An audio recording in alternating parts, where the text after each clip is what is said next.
This is the Feeling Dangerous podcast with DDP, a sports and pop culture podcast funded by viewers like you through Patreon and PayPal. To support the show, visit patreon.com/the Dallas Prospect or become a member by clicking the join button.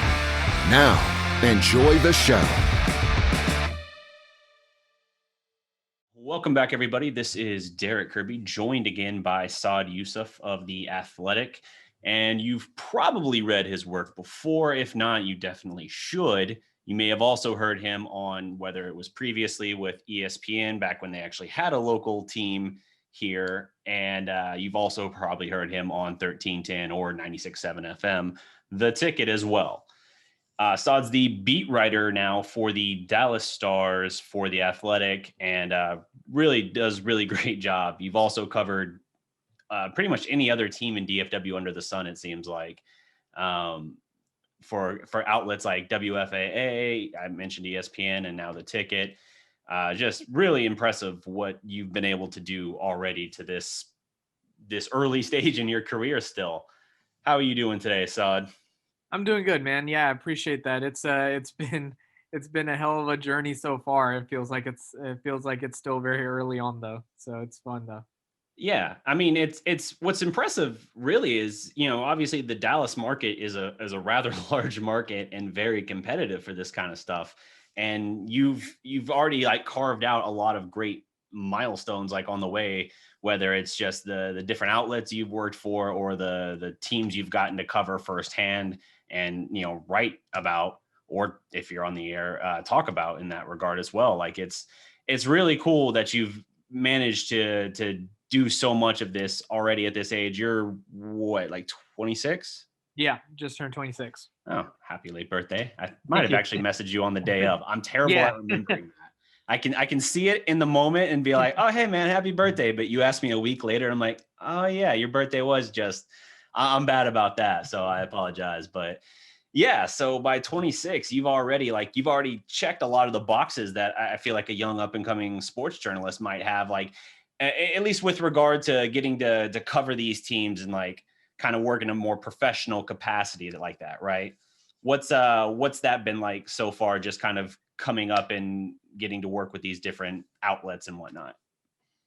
It's been a lot of fun, and it's been a lot of different experiences that you kind of learn along the way. I don't really, I've kind of realized that age is just a number at a lot of points. Like, whether I was 21 years old or 26 years old or, competing with someone who's 37, 50, like it just doesn't really matter. And so for me, I think that's been the biggest thing is, not letting age be something that either is a detriment or also not letting it be something where I get too cocky, like, like, oh, I'm 25 and doing this already. Like, no, that doesn't matter because if you can do the work, I've been in the position where, I went to ESPN Dallas Radio at 20 years old and was taking some time away from guys who were older than me. So I know that can very well happen to me too. So it kind of helps because it keeps that fire lit. Honestly, if you just progress further and further, it just reinforces the fact that, age is just a number and it's all about getting the experience and doing the best work you can, no matter what the circumstances. Yeah, for sure. So your background prior to working at ESPN and everything, I know you went, I think we've mentioned it before that you went to UNT Mayborn School of Journalism, correct? Yes, that's right. Yeah. That's what I'm still in the process of wrapping up, hopefully finish that up in the fall. But what was your concentration? I'm just curious. Print? Yeah, I was doing print, but it was also around the time where there was a lot of evolving happening at UNT. So the RTVF program became like, it's now called like Converged Media something. Mm-hmm. So I was primarily Mayborn, and but I was also doing a little bit of stuff at the RTVF building. So yeah, but I was writing for the NT Daily, doing North Texas Television, and then working at ESPN Dallas Radio. So working in all the different mediums, but print has always been like I guess the backbone of what I've always wanted to do. Yeah.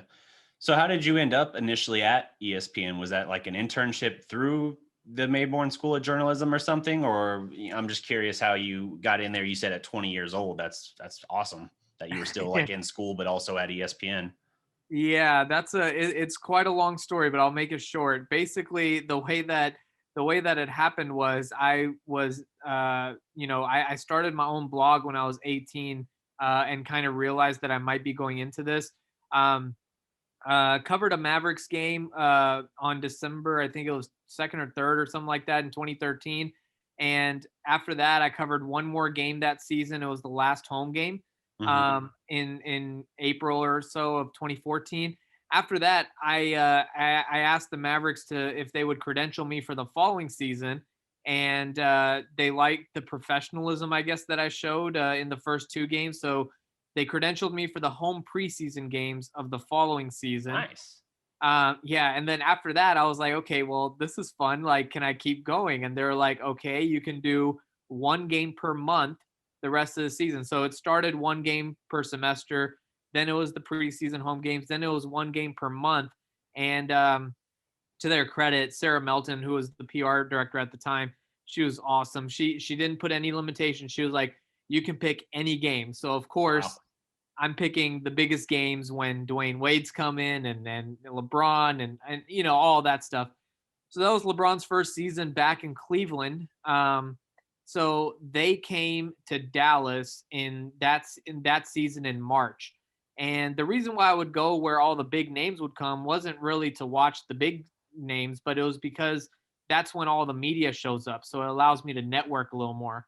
So when LeBron and the Cavs came to Dallas in March that year, the ESPN assistant program director Landry Locker, he knew of me because I was networking before with guys that he knew, and I was just networking there, and he was like, yeah, like if you want to do just like really overnight crappy little shifts where you're just working at night at ESPN Radio, if you're interested, we might have something. And I was like, I'm 20 years old. I was like, I'll be the janitor. I'll do whatever you want at ESPN. Like, works for me. And so went from there, interviewed there, got turned down because I wasn't experienced enough, justifiably so. Had never been in a radio studio before, and I was 20 years old. Yeah. And then 2 weeks later, on April 1st, that day, because obviously I remember because it was April Fool's Day, I got the call back and was like, hey, we changed our mind. We will hire you. And so that's how that whole thing came about. And then it's kind of snowballed from there. Wow. No, that's awesome. Kind of being able to get that initial opportunity from the Mavericks just off a couple blog posts. That's awesome. That's been like for the Dallas prospect side of things building up. That's something that to get access and everything took a couple of years of work at it, just doing even though the channel was doing post game shows all the time and the site has articles and stuff too. So it's a very different landscape between, now 2021 and 2013, like you said, but that's awesome that Sarah was able to kind of see that and give you that opportunity. And you absolutely sound like you've capitalized on it. So getting your foot in the door and doing that work at 20, like you said, just whatever it takes to get the foot in the door definitely paid off and was a good initial opportunity to get you there. So you were there for 5.5 years, and then they changed. I mentioned earlier the format changed. I guess that's maybe because of the pandemic, where the local shows they had here, whether it was Jam Session or the Dennis and Cowlishaw, your show, those all kind of went away and they flipped to just exclusively a national format at ESPN, right? Yeah, that's right. So yeah, it was. I don't know if it was all pandemic. I mean, it was 2020, so I'm sure it contributed to it.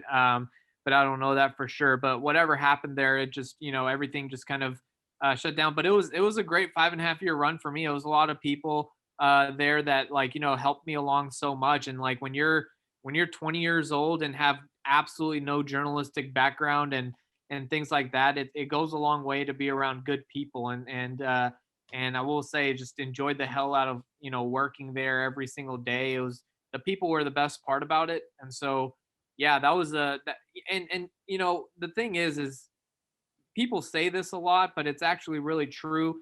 It's all about getting your foot in the door, because once you get the foot in the door, it really can have a domino effect as long as you keep working as hard as you were before you got the foot in the door. So I was grinding kind of aimlessly and mindlessly before I got the job at ESPN. Like, I mean, I didn't know what I was doing. It was just like I was just doing whatever I could and just throwing darts basically. Sure. Then once I got at ESPN, the next year I got hired at the Dallas Morning News, worked there for 2 years as a part-timer doing 5 different jobs there. And then that led to my job at The Athletic, where then I was covering all 4 teams, the Cowboys, Mavericks, Rangers, and Stars, which really kind of turned into covering the 3 teams, Stars, Mavs, and Rangers, or Stars, Mavs, and Cowboys. And then that's kind of led to covering now the Stars. So it's been very much a progression. And to anybody listening, and to really anybody, there's in this industry, there's just no shortcuts. Like, I mean, I'm sure there's like nepotism or whatever, but other than that, like if you're an outsider, like you have to work really hard, and you have to and you just have to put in the time and effort, and you have to be a good person, because relationships are everything. Yeah, networking is absolutely essential to that. It's one of those things definitely where there's a lot to be gained on the networking. Who makes all the difference in the world. And I'm curious, how did you manage to juggle all of those, like covering all of those different teams, like being able to be credentialed in covering Rangers, Cowboys, Mavericks, all at once just seems like it would just be dizzying. Like even covering like 1 or 2 teams to a fair depth at times can be exhausting, especially when seasons can overlap like they do. Yeah, for sure. I mean, there have been times, and I mean, not times. I mean, basically any time from October through January, I was at least covering 2 different sports. And it's not just like even being at practice or at the games, because being there is just step one. Then you have to write about it. You have to know everything. There's just a lot going on in those couple of years.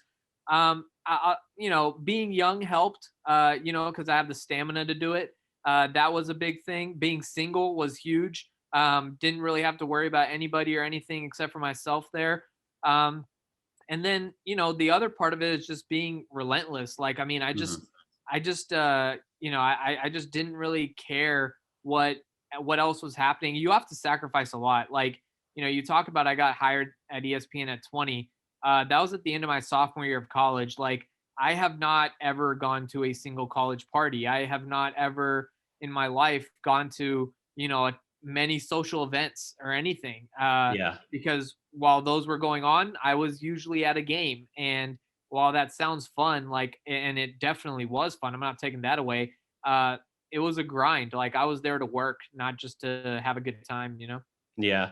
And that's also one of those things too. If the team is really struggling, like at times you can have a game like the Mavericks a week ago or something, you'll have a game that's almost painful to watch. And you're like, I can't mentally check out of this. I have to be like engaged in like trying to get answers or be able to explain to other people like a little bit of what's going on here, even if it's like painful to watch. That's something that I think a lot of casual fans will say, like, they're interested in this, or like they want to do this, or they just believe that, oh, you guys are so lucky doing this. And then like games like that, they can just say like, oh, I can't watch this, and turn it off in the second quarter or something.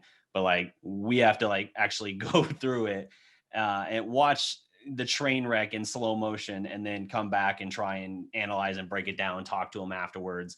And you cover a game like a Mavericks game, and you're going to be there in a lot of instances. I guess if it's an earlier tip, like a 6:30, you'll be not as late, but you're there past midnight. It seems like anytime I covered a game in the past, it was like, you're there for the game. By the time you get everything done, before you even have a chance to write your story, it's going to be nearly midnight. Yeah, I think game days, and we're talking pre-COVID here. Mhm. Pre-COVID, I would say game days were usually about a 10 to 12 hour thing and if you're talking specifically about the Mavericks, because that is the team that I've covered the longest, and with Mavericks, 7:30 is the standard tip time. Whenever it's a 7:30 tip, that means 5:45 is when Rick Carlisle talks. 6 o'clock is when the opposing coach talks. 6:15 is when pregame locker room opens up. So this all really starts at 5:45, Mhm. and you also have to get there Yeah. during that rush hour time of 5 o'clock, whatever it is. So I would often leave my house at 4:45. And then, like you said, game starts at 7:30, probably ends around 10. Then you go to post game. You have Rick. Then you go around the locker room. Then you have to go and transcribe the quotes, and then you're writing your story. Yeah, it's usually either it's after midnight when you leave, and so it turns into your game day routine really starts at 4:30, 4:45, and ends around 12:30, 1 o'clock. And so yeah, that's it. It's long days for sure. Yeah, it's an absolute grind, and I mean, I've done it. I've covered, pre-COVID, probably 2 dozen games over the years, and yeah, I can't imagine working that and covering as many games as you have. It's funny because like even in the past years, I went way before I actually knew who you were. Like I remember seeing you like in the locker room, and back then I was just like, I'm just happy to be here. I'm just like observing and like trying to get a general idea of the great questions everyone else is asking, and then I'll pick and choose my spots here and there. But I largely just kind of, tried to be the wallflower or something, just kind of observing and doing all that. And yeah, it's a very challenging job. It's a lot of fun, but it is challenging. It can be very draining when you're, like you said, doing it from basically like 4 o'clock until past midnight, and that's just covering that. Then you got to drive back home, which if you started out, you were still a student at UNT, probably like me driving back to Denton, that's like another like 35, 40 minutes minimum, even that time of night. So yeah, Yeah, and like the other thing also was for me, a lot of times like I would be going to Cowboys practice at 2 o'clock. So my days, like a lot of times wow. I would leave the house, and sometimes there'd be stars practice in the morning. So sometimes I would leave the house at I remember it recently popped up in one of my time hops where I left the house at 9:45 in the morning and came home at 2:30 a.m. And I just like cuz it was one of those days. It was actually like one of those days where I had to cover three different things. I think I had to go cover like an off-season Rangers press conference or something. Hmm. So just a lot of different stuff that but that's the thing is like you have to be willing to put that time in. Um, I know a lot of times people don't like to hear the fact that working for free, and trust me, I hate working for free as well. But sometimes you have to find a way to balance it, because early on in my days there was a lot of times where I was working retail on the side, working at Express at Grapevine Mills Mall, while also then doing all the other stuff, just because I had to make money, but I also had to gain experience And you had to go to school, had to and find go to time to school. actually Yeah. study and do homework.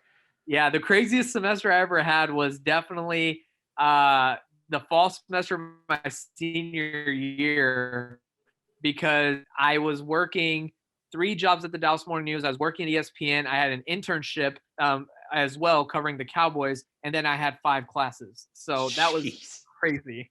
Wow. Yeah, that's brutal. My semester from hell thus far was this past semester. Um, didn't have 5 jobs or anything like that covering Yeah, the but all you have those. a kid, man. The kid does add a lot to the equation. That's the only reason I don't feel completely blown out of the water here. But yeah, having my full daytime job, web development and all of that can range drastically in hours. Some weeks are reasonable and I can actually clock in a little under 40 hours. Other weeks it might be 55 whatever hours. So having that, doing the professional internship as well, which would be anywhere from like 10 to 15 hours a week, covering high school football games. That was for Denton Record Chronicle. Full-time student as well. And then, yeah, as you said, at the time, like a almost 4-month-old daughter, like that was very difficult. And I can't imagine Yeah, in both shoes, like as you said, your schedule sounds rough, but yeah, you were, I guess, single and didn't have a kid, so I guess there's give and take in both of those. But Trust me, I'll take my situation over yours. At least when you're in terms of just like difficulty, like yeah, I have mad respect for what you're doing, because at least with my schedule, I'm able to sit down and hash it out every day with some level of predictability. hmm, Just knowing, okay, practice is at this time, whatever the case may be. I mean, you're kind of at the mercy of a of another human life, and I can't yeah. imagine how you do that. It's I just have mad respect for that. Thank you. Yeah, there's definitely nights where I'm just like, oh, so I'm just like not gonna sleep tonight, huh? Okay. I got a project due for work tomorrow, and I got a game I gotta cover and all of that as well, plus 3 assignments and a test. Like, all right, no sleep, let's do it. Find the Red Bull and let's go. But yeah, it's definitely challenging. So I'm curious back onto the radio side of things that you do. So you came in at ESPN, just kind of getting your foot in the door. How long was it before they let you start kind of at least chiming in on air? Like, were they having you be kind of the silent board op initially? Like, what, I guess, role did they have you in, and how did that uh, progress into you actually getting to do your own like weekend show and stuff, like from time to time? Yeah, so it was when I started, I was basically just behind the scenes board op guy, not even for live shows, just the network stuff. So basically, I was a radio babysitter where I would just go in, just switch to commercials every 10-15 minutes and just do that. And of course, that's where you start out, and Sure. then a few months went by, and a lot of things changed in my favor. I got better. That was probably the biggest thing. But then also we had a lot of staff changes, and so all of a sudden, where I was a nobody, I just elevated in the pecking order because full timers would leave, and then we had like a group of 4 or 5 part timers, and then a lot of those part timers would become full timers. So as they become full timers, you add part timers, and I just kept moving up the part time pecking order. So once that happened, I think later that in the summer, late summer of 2015 or so, is kind of when I started. Landry Locker and Ted Emmerich had a weekend show, and they would give me a segment called "Tell Me Something, Saad," and it would be one segment of just me picking stories that I want to talk about and going lightning round. So that's when I really got to start chiming in on air. I didn't host my first show on air until January, I think it was 22nd, 2019, late January 2019. And then summer of 2019 is when I got my own radio show, and that went along for the last year and a half of the station's existence. Wow. That's still awesome to be able to progress just to that point, like to keep moving up the pecking order like that to the point of getting your own show. Like that's something that even people who got their foot in the door at the stage that you did, I gotta imagine the vast majority obviously don't get anywhere near getting their own show eventually. So I mean, yeah, that shows just the dedication and grind to it that you had. And obviously it's not enough just to be there and to know people. You also have to be good at what you do, which I think clearly you are. So that's really cool that you were able to get to that point. How long after, I guess, did you know before the station changed format that you were carrying over to the ticket at that point? Was that something that, because Cumulus owns both stations, that you were already aware of happening, or did they only pick like a handful of people to move over? They only picked a handful of people. I think it was only 2 part-timers and one full-timer who came over, and maybe a couple others. A couple of guys who were full-time hosts came over as part-time fill-in hosts. So it wasn't a lot, but I did find out, I would say, maybe a couple of weeks before. I was told right after the announcement came down that that the station would be going away, the following either day or the following Monday. It was on a Thursday, and maybe I think it was the following Monday. I had a conversation with the program director, and he told me that I'd be in the running And then a couple of weeks after that, I found out that I did make the cut. So yeah, that's kind of how that just kind of went along. And he was the same guy that hired me at ESPN. Was that So Catlin? yeah, Jeff Catlin. Yeah. Yeah. So I've interviewed him for a class assignment actually. Was it last semester? Maybe the semester before. They run together. oh, he's awesome. Yeah, he's great. Yeah. So he already was familiar with me, so he was able to bring me along, and I had good rapport with a lot of guys at the ticket already because I grew up a P1 and also did a lot of stories on them for the Athletic, so that it just kind of all worked well together. Yeah, I remember. I remember when those stories came out. You did Julian, I believe Donovan. I remember reading specifically. Yeah, I did Julian Donovan. I did a story, a big story on their program change, which actually happened 1 year ago today, I think. Or nice. Yeah, it was something like that. It's as if I planned that and it was not completely accidental, but I'll take credit. Yeah, so yeah, I did a lot on them, and so yeah, I had a lot of the hosts knew me and stuff like that, so it was just a smooth transition.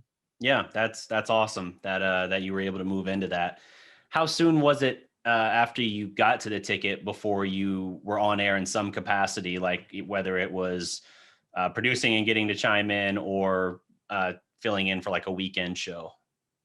Immediately. Because I went in again, like you said, because they're both owned by Cumulus and because Jeff Catlin was the program director. It's not like I had to like reprove myself because he knew what I had. So actually, like, I was able to come along and produce the same weekend shows that I'd always been producing at ESPN, and then I actually got to host for the first time on Black Friday. So yeah, about a month or so after I got there, I was able to host, and Nice. Immediately I was able to produce and chime in. No, that's awesome. So I guess in making that transition initially to radio and all that, was that something that took a while to kind of find your voice and everything? I know even though it's, YouTube, it's not the same animal. Like if you look at the very first few months in particular of content on the Dallas Prospect, I look like I'm about to piss my pants for the most part. Like I freeze up when the camera's on me and I'm like trying to almost hide from the camera, like slowly drifting out of frame or something as I'm speaking. But it's taken a while to find some degree of comfort where now it just feels pretty natural to me. I'm curious if that was a transition at all for you, even if not to the same degree of anxiety.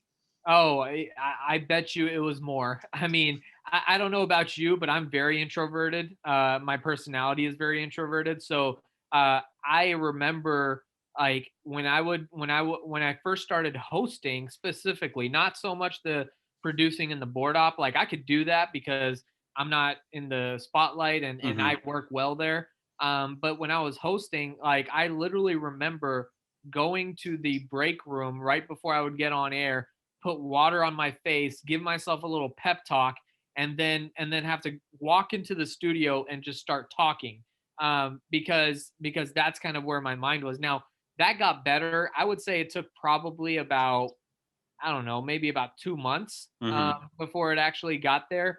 But before I didn't have to like give myself an inner pep talk every time. But it took a while, man, and it's tough because it just, things are different. Like it just sounds different.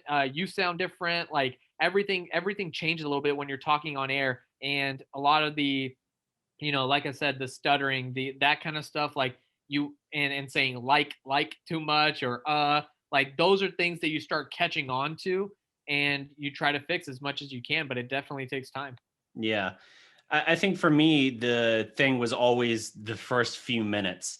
Like I would jump on to a live stream or something and I would be 100 miles an hour, just almost like panic talking, just because any degree of pause or silence, I felt like it was like I was translucent. People could see like how tense I was and everything. And so I just almost like aggressively just trying to talk. And after a few minutes, I could kind of settle in as that almost anxious energy burned off a little bit, but it definitely took time. And I still, every now and then when I go off on these tangents, the worst thing to me that I still will give me some degree of panic is if I you know, when you're like, it's like your mind is laying down the train track as you're going, you're off on a tangent, and then suddenly you almost lose track of where you are, and you're like, I'm running out of line here on the track, and now I'm gonna like pause and try and remember what I was even saying.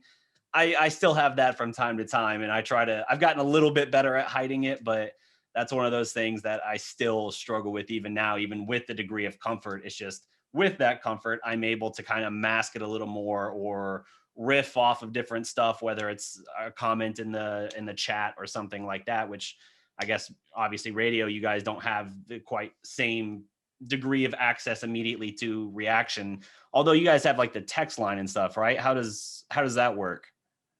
Yeah, we have all that, but also like you know, I'll say like what you're doing also is, I don't want to say more challenging, but it's a different kind of challenge because in radio, if you start off on the wrong foot or something, you just need to get to the break, and that's usually like 5 or 10 minutes or so, 10 minutes, and then you're able to just reset. You have a radio host, you have, you know, a different line of thought, a different topic altogether on the other side of the break. So you're able to like really, you know, reset yourself in those situations. Whereas when you're doing something like what you're doing, I mean, this is a continuous hour-long conversation. I mean, we've done podcasts in the past, whatever, it's been 30 minutes or so. You just got to keep rolling, you know? And so that's kind of where I think it's also a little different as well. And so, yeah, I think, but you know, you talk about that. I think the breaks were really big for me because it just gave me a little reset every single time. And that was really helpful. Yeah. When you were initially doing those shows, was the person you were working with someone who had been doing it, or were they kind of green like you were in that case? Most of the time it was someone who had been there. There were some times where it was someone that was fresh. The only dynamic that was really specific to me was, I would say 90% of the time I was always paired with someone who was more of a natural radio host because I'm more of a color commentator type guy. Like I'm there in the locker room. I'm the reporter. I'm all that stuff. The guy that I'd be paired with would usually be someone who is more of like a, you know, natural radio host type thing. That makes sense. And that's another good aid, I guess, in that case to have is, even if you are struggling having a co-host, someone who's done it and comfortable with it, who can kind of either throw you a line or kind of step in and pick up the line of thought that you're on, even if you're struggling with it or something like that. That would have probably saved me a time or two from just completely fizzling out and blankly staring at the screen as panic shows on my face. Like, oh God, what was I saying? Right. So the game, and just trying to like start over on a new train of thought. But it's fun. Like I do enjoy doing, obviously, the channel, all that. I wouldn't have been doing it for like 3 years now if I didn't enjoy it. But it has been interesting. The grind that like you've shown and everything getting there is, and I really do. I do think it's remarkable how hard that you've worked and how far you've been able to move to this point to now. At 26, you've been named the full-time beat writer for The Athletic, covering the Stars. Like that's basically like the kind of made it for digital and print journalists and everything, right?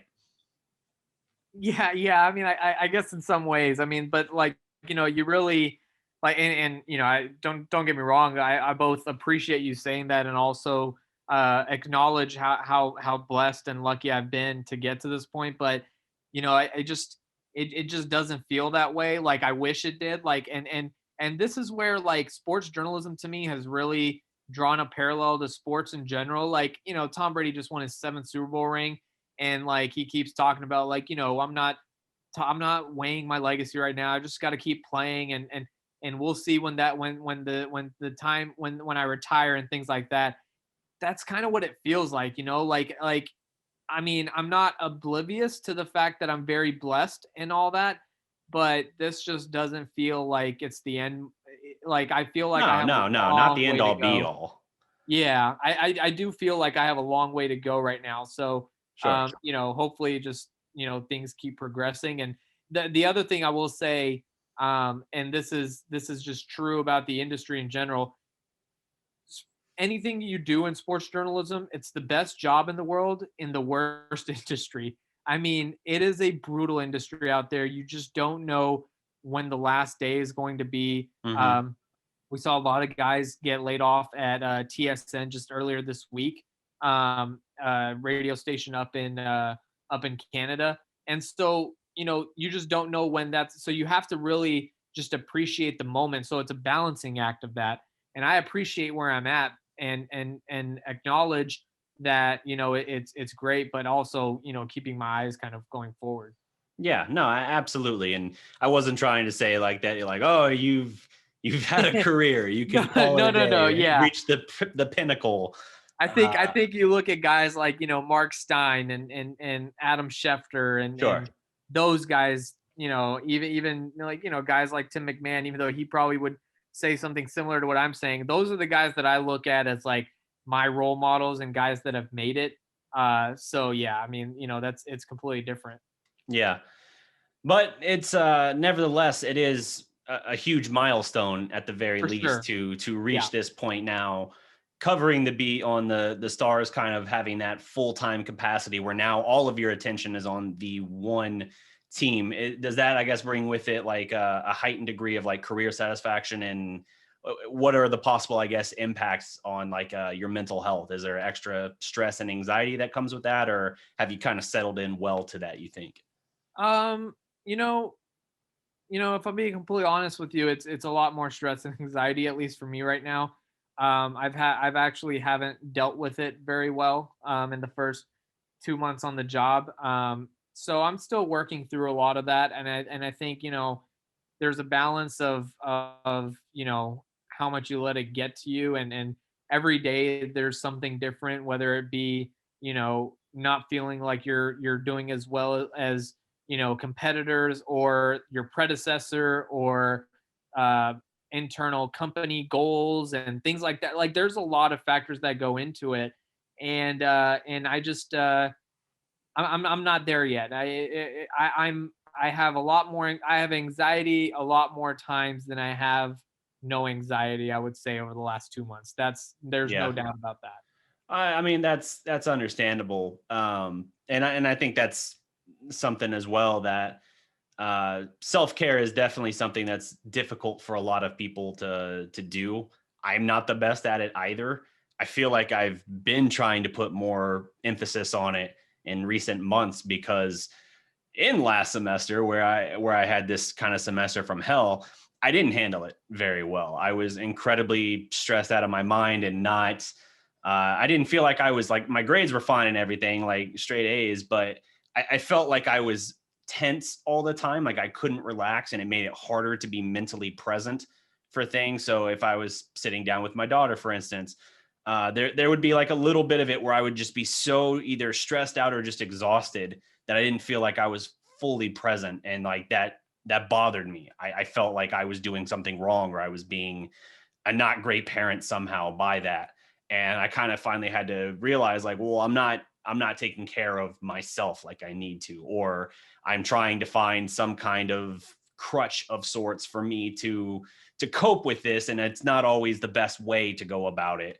And so I had to, something I do every year is I go out and do this like remote cabin retreat, and basically just get away from everything. Like I'll turn my phone off, leave it in the drawer the entire week I'm there. And I know obviously for like your position, that's incredibly difficult, if at all even possible.